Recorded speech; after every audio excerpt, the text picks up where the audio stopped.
So, en daar's baie sulke idees, maar ons het nie toegang tot dit nie. Ja. So, ons wil dit nou so maak dat ons al die idees het.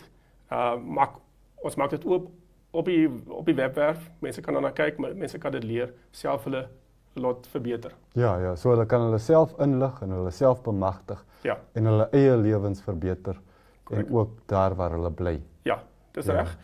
Ons werk ook met die Capricorn Foundation om online kursusse te doen. Okay. So ons is nou besig met dit, met ons eerste fase, maar die idee is dat ons online kursusse het wat maklik selfs op WhatsApp kan gebruik word, dat mense toegang het tot dit, Ja.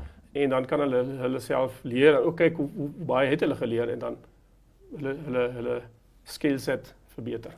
Ek was baie opgewonde om te sien die een uitstalling van die aquaponics en om te hoor dat dit glad nie so duur is nie, en die gedagte wat my interesseer is om my eie groente te kan groei. Ja. Ja. Korrek. Ek doen dit hier by my huis ook in Windhoek.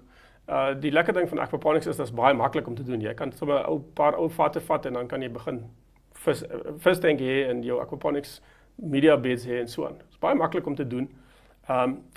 Ons het baie van hierdie instruksies is ook op die webwerf growyourfood.africa. Okay. Ons het ook baie YouTube channels wat 'n mens kan volg en so, wat 'n mens daar kan sien. En die lekker ding is, dit kos nie water nie. By 'n klein aquaponics stelsel wat ek gebruik 3000 liter 'n jaar. 'n jaar. Met al die verdamping en alles. So, en ek kry vis daar uit en ek kry my groente daar uit. Okay. En dis lekker.